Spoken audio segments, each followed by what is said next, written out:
15 years ago.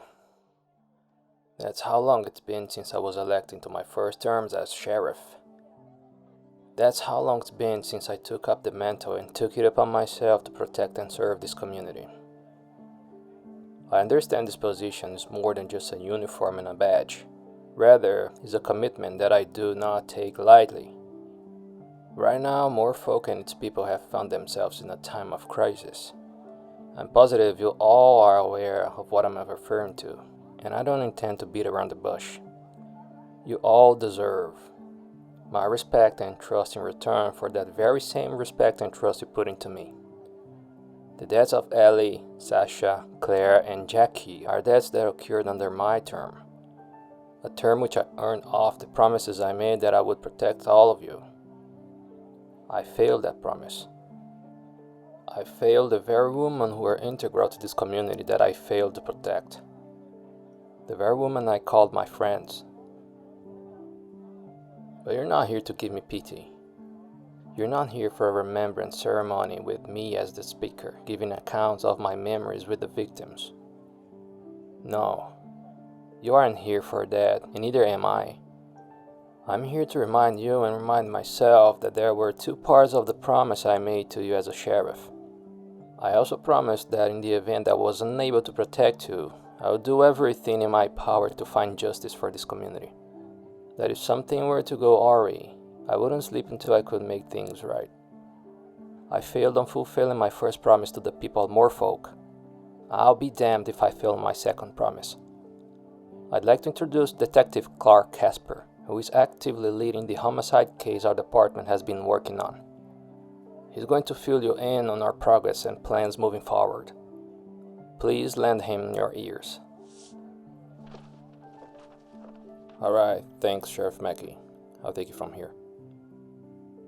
Ladies and gentlemen, please feel free to refer me as Clark. There's no need for formalities at a time like this. I just want to thank you for listening on our briefing today. Be it those of you who showed up in person or those of you listening at home. Quite frankly, it shows a level of care and strength that you should be proud of. We're all going through some real bad times. So listen up, here's what's going on. I'm not gonna sugarcoat this. The rate at which these murders are occurring is alarming. We're talking about a prolific serial killer who's planning and carrying out their killings at a pace rarely seen, well, anywhere really. Even more worrying is that they're not sloppy. This individual is covering up their tracks real well. They aren't leaving strands of hair, fingerprints, or blood. Hell, we can't even tell how they're getting to people's homes. The point is, we are a small town dealing with something huge that has grown beyond us. You may have noticed it already, but we're pulling in help from county and state police. FBI too. Yeah, we're pulling in the big guns. Look, I get it. We're a tiny community that doesn't like when outsiders get involved in our affairs. You have to understand this transcends our pride at this point. Look around you. Look at the people you grew up with, went to school with, and played ball in the street with. Which one of them could be next? Do you want to be one of the 6 carrying their casket in the near future? Didn't think so. I'm just telling you guys how it is. You know how I am. Not really one for euphemisms. We need the extra manpower to help us control the streets at night. Like it or not, our deputies are just a few good men who cannot do it all. We need the brains in brown for the sake of providing extra investigational and security resource to this community. Now, don't be alarmed. We've taken the steps necessary to ensure all this doesn't blow up and get leaked to the entire nation. We aren't going to have a bunch of nosy journalists and true crime fanatics racing down here to shove microphones into our faces. We are going to handle this, and nothing more, because that's our damn job. Now, I'd like to speak on something that I'm sure has been eating away at all of you. Yes, Dennis Bowers is missing. Yes, we are actively searching for him. Yes, we are inviting all of you to join us on a search party over the course of however long it takes to find him. Please don't get the wrong idea. I may be a homicide detective, but my involvement in this case does not mean we are treating him as deceased. It's entirely possible he simply ran off and got lost. He's only being considered missing. And to be honest, our department and its detectives have had their hands so full as of late that we're kind of forced to take on multiple roles at the same time. Hence my involvement in this missing persons case. As I said earlier, we need the extra manpower and we are getting it. Just as a reminder, he's 5 years old, 3 feet 6 inches tall, with brown eyes and blonde hair. If you'd like to aid us on search for Dennis Bowers, we are going to start combing the woods just north of Morefolk Park where he was last seen before going missing.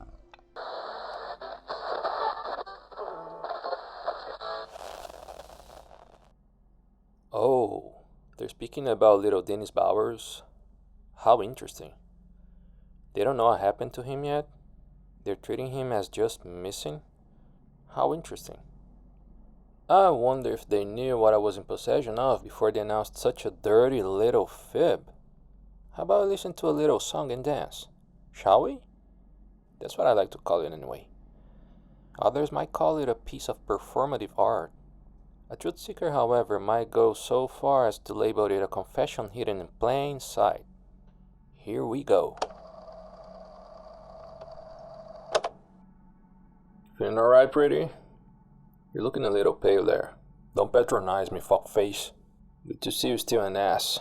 Here I was thinking you'd be a useless 1,000-yard staring quack. And here I was thinking you'd be too busy sitting behind a desk scribbling on the paper like the vegetable you are, talking as much shit as you do. A vegetable? Funny. You know, I was thinking I'd never have to pick your alcoholic ass up of the world ever again. But here we are. At least this time you weren't face down as up in the pot of your own vomit. Guess you're improving, huh? Didn't they ever teach you bastards to respect the vets? Must have missed that lesson. Which period was that one again? Maybe somewhere between the being a useful member of society and the being damn good at my job classes I was too busy taking while you were wanking at your desk. Wanna make a little wager? What's that? How many facial bones do you think I could shatter after you reach across the table and bitch smack you? How scary. I don't know. Wanna make a counter wager? Oh? What's the probability that the sound of you slapping me sends you into a series of war flashbacks so brutal that I have to jam an anti-PTSD EpiPen into your thigh? Good to see you again, Clark. I wish I could say the same, but you were real fucked up last night. I'm getting worried about you, man. I mean, more than I already was. You know it's fine. I just had a little too much to drink. Shit happens. Yeah, shit happens. Flaking on a date because you forgot is shit happening. Tripping over someone's foot at the movie theater when trying to get a refill on your popcorn is shit happening. Ending up drunken on the side of the road isn't. That's different. That's more than, I get it. Thanks for picking me up. You and the guys have been real good to me at the station. I appreciate that. There you go again, avoiding the big problem that's obvious to everyone else. Yeah, well, it's my problem to deal with. It becomes everyone else's problem when every other week you're somewhere shouting outside in the middle of the night or stumbling around in people's house and speaking nonsense. You know that. And now with this, with you passing out in the street, what if someone didn't see you and ran over? What then? Then they'd have a big dent in their car and a cool story to tell their friends, huh? You're such a fucking moron. I never asked a goddamn soul to care about what the fuck I do. That isn't how it works. This isn't how any of this works. People don't care because you ask them to. They care because that's what people do. Well, fuck them. That's their damn problem. So what, you just gonna drink yourself to death? Is that it? Hell of a fun way to go out, ain't it? Yeah, pretty. Liver failure is so awesome. What a lovely way to be remembered. Well, my bad, Clark. You're right. Liver failure isn't awesome. What I really needed was to get my body torn apart by bullets in a shithole country fighting a war I never asked for. That's where the real glorious deaths are, huh? That's not what I mean. No, it's okay. You're absolutely right, Clark. Why didn't I think of that? I should have gone out there and stepped on a fucking landmine and gotten both my legs blown sky high. Maybe that way I could have gotten a pretty little medal put on my tombstone. They sure don't give those out to men who die from alcohol poisoning, no sir. I know what you've been through, but you can't sit here and lecture me on death. Not like this. Not after what I've seen. Oh sure, you and I are the same. Cut from the same cloth. Me and you are walking the same damn path, ain't we? See, in my path I had the glorious privilege of seeing Private Steele catch a bullet right between his eyebrows. You remember little Landon Steele, don't you? The runt of his family, always carrying a chip on his shoulder. Always used to hang with us during lunch. I tell you, he never did outgrow those buck teeth of his. You should have seen how they looked when stained all red after he threw away his life for mine. Now that was a sight to behold. I think it's what? Here's what I think. I think it was great. He died in real honor and courage, didn't he? The military took me and that boy and made us proper soldiers. Who the hell even is little Landon Steele? That's Private Steele to me. Actually, scratch that. That ain't Private Steele no more. That's a goddamn statistic now. At least his gravestone got a pretty little celebration, right? I think that's enough. What's enough? Enough's a funny word, ain't it? What's enough when it comes to killing the enemy? What's enough when it comes to the amount of blood in your hands? What's enough when it comes to how many drinks it takes you to forget what you've done and what you've seen? You're a good man, Clark. That being said, don't pretend to understand. Seeing the kind of death you've seen is a nightmare. Seeing the kind of death I've seen is hell. At least you can wake up. You always were quite the speaker, no? Aren't I? My mama used to say so. Her and your dad have been so... Don't bullshit me. Yeah, sorry.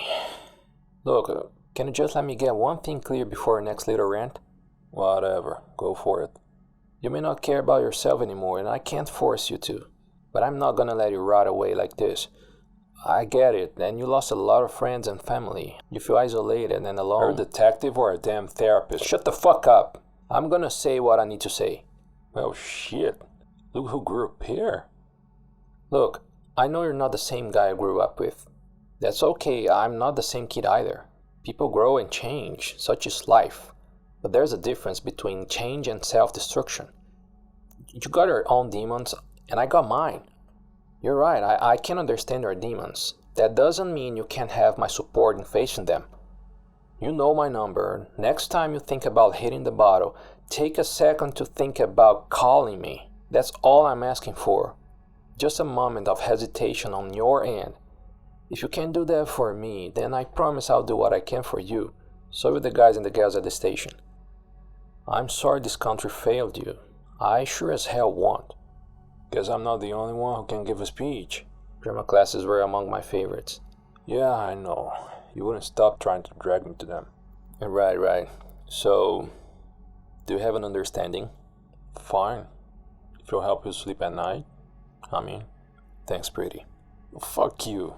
You know I wouldn't even bother hearing anyone else out on some shit like this. Yeah, I know. That's just how charming I am. Watch it.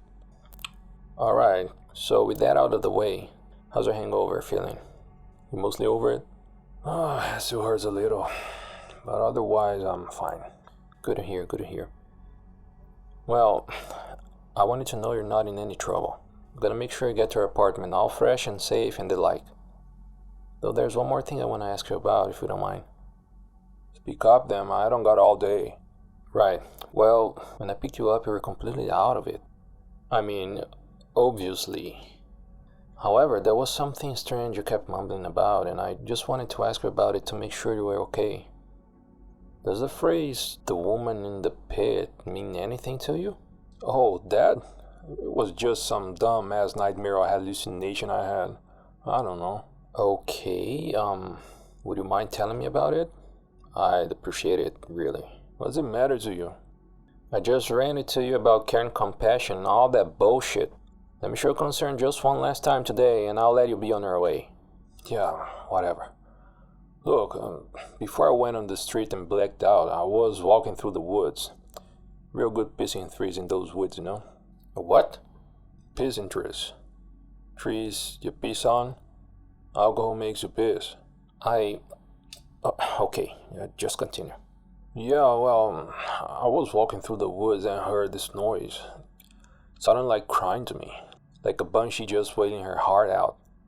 To be honest, I was mostly just pissed off cause it was annoying the hell out of me. I was gonna head over and tell the bitch to shut up. Well, did you find the woman? Yeah, of course I did. Though she was in a weird place.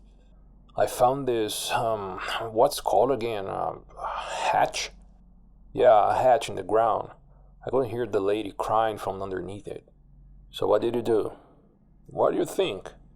I went inside so I could tell her to shut up and let me piss on my pissing threes and pissing peas. Okay, yeah, as any sane person would. Shut up, smartass.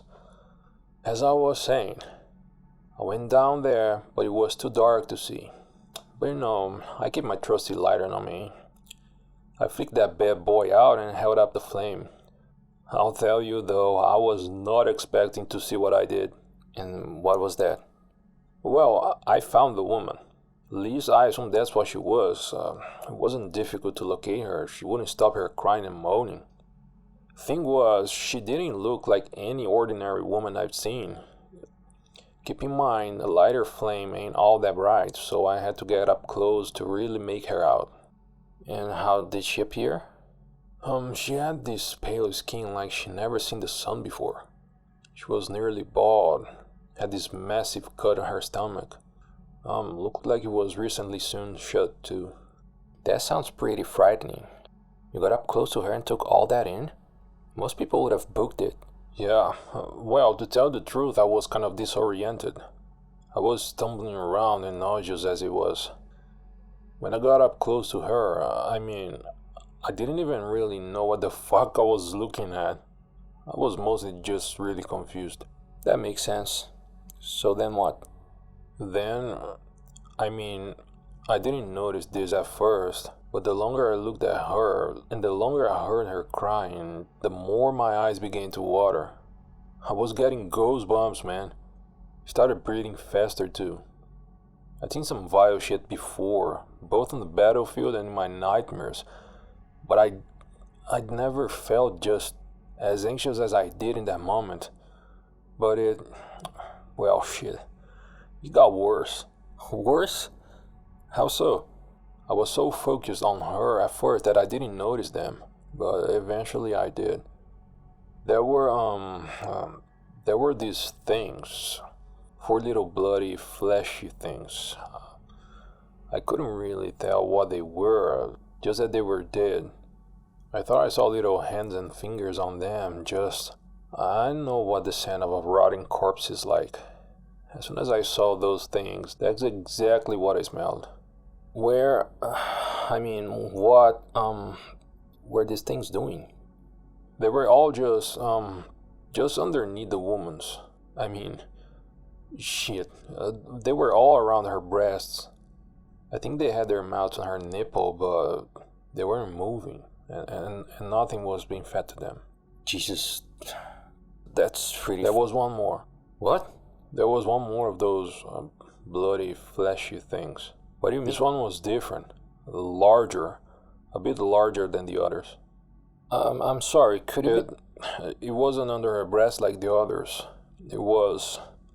I think it was coming out of...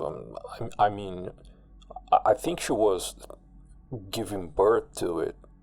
Giving birth? Yeah, she was pushing it out like a baby, but it was too big. Far too big. Her parts, was erupting and just... Fuck, it was messy. I could see the head sticking out of her. Christ. Yeah, those, its head. Those were the only parts of it that didn't look just mangled. So you mean it looked recognizable to a degree? Yeah, I think I saw a scalp. As in? Yeah, a human scalp with blonde hair. This is a lot. You're telling me. What did you do then? I ran like my life fucking depended on it. I went to the streets and kept running until I could only walk, and then I walked until I could only crawl, and then you know the rest.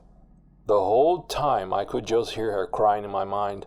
That must have been incredibly surreal for you. No shit, Sherlock. Hey, no need to invoke the name of my lessers. Good one, cunt. You're quite welcome. Now, about that shit you just described to me. It was some kind of damn fever dream, nothing more.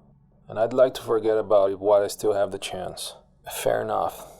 Though, if you don't mind me asking, do you remember where in the woods you saw this, hatch? Hell do you think, asshole? Enough said. It's wild to think what the mind is capable of showing us. Whether it be hallucinations or nightmares, it's a scary thing. I just wonder why I had those visions specifically. I think we both know the answer to that question. Yeah, you're probably right. You've been getting emails too, haven't you? Oh, from that J guy? Yeah, I have. God, the shit that guy spews is unbelievable. We've been trying to track him down, but it hasn't been easy. The point is, he put some really, really bizarre ideas into your mind. Into everyone's mind, actually. Thank the Lord most of our neighbors have enough sense to not take him seriously. Though now and then I get the sense that some people give him too much credibility. Some nights our station gets egged, other nights people in the shadows shout obscenities at our deputies before running off. Juvenile shit if you ask me. So what? So, I'm saying that when introducing insane, supernatural bullshit to the mind of someone like you, who's prone to over-drinking and suffers from mental lapses, it isn't unbelievable that something like this would happen. You're a douchebag. It's my job. Yeah, well, I hate to admit that I agree with you. Probably better for my sanity anyways. Is that all? Can I stop talking about this now? Yeah, of course. You need a rest. I'll drive you back to our apartment myself.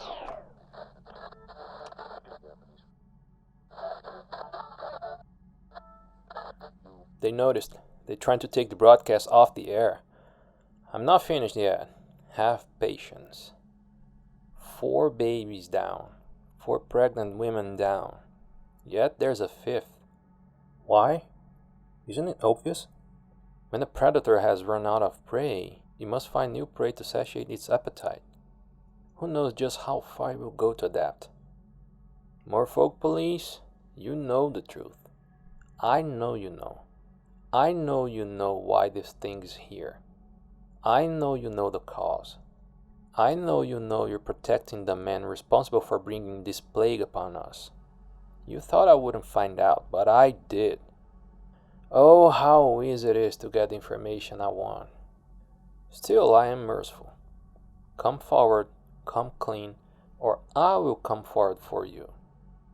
You know who I am. You know what I'm capable of. Signing off, Jay.